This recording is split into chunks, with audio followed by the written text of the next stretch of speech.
I got this friend, his name DJ, and he's from Cleveland, Ohio, and he told me that back when he was in Cleveland, Ohio, him and his mom was getting into it with the neighbors real bad. So the neighbors end up calling in so much, they end up getting evicted, and they had to move all the way on the other side of town, and they moved on the street called Imperial Avenue. Now, on the edge of Imperial Avenue, you know, there was a little sausage place right beside this little store. And he used to always go in there and get food. And over the years, it actually ended up becoming a nice little place for, you know, him and his childhood friends to grow up at. So, you know, not sure what time it was, but, you know, he ended up meeting this guy named Anthony. And Anthony was a bald head black guy, and basically he was known for, you know, knowing how to cut people's yards real good and know how to, you know, fix a transmission if you need it. If you need a tree chopped down or you need the gutters cleaned, he'll come do it, you know, most of the times free of charge, just because, you know, he's been in the neighborhood for a long time and he's known by a lot of people. So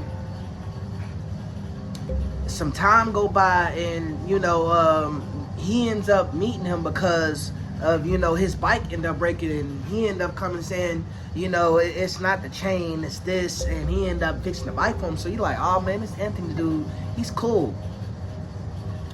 Now, he said months would go by, and he don't remember a specific month, but he remembers that it was around April Fool's, because he remember, you know, that's what everybody was talking about in school, saying the little April Fool's joke or whatever. So he said that his neighborhood started getting a foul smell, and nobody knew where it was coming from, but everyone, you know, always knew that if they came on this block in this neighborhood, that it would be a foul smell. Like, it was to the point where people were starting to move out, you know, move away.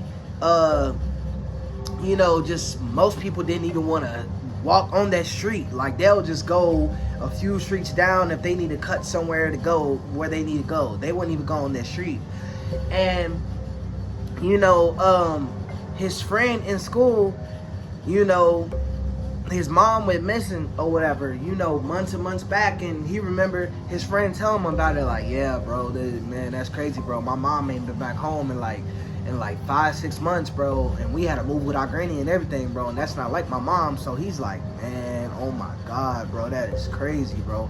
So it kind of creeped him out to the point to where he started watching his back, you know, because she was like the 4th, 5th woman that year to be reported missing and on the news, like, actually, like, have you seen this person?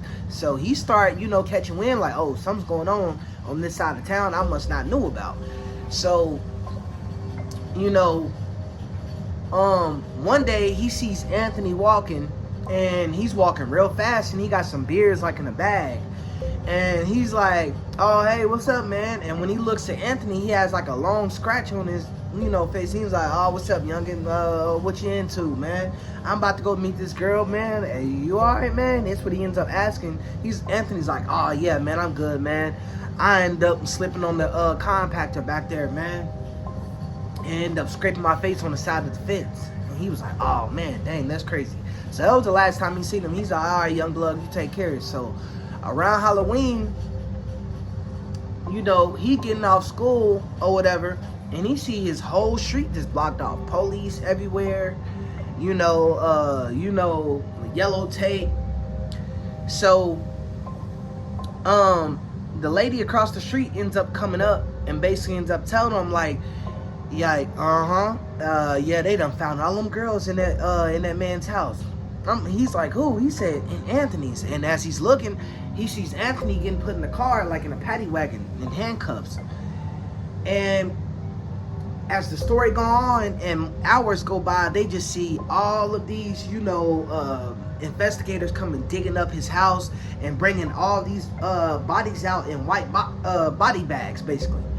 So, long story short, when everything ends up clearing out, This man ended up killing 11 black women and burying them in and around his house. And that's where that smell was coming from, man.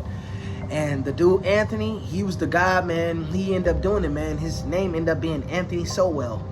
And you can go look this up. It's a true story, man. He's a Cleveland Strangler. He strangled 11 women and maybe more, but 11 women was found on his his house on the premises. But who knows? He probably had more that he just ain't telling about.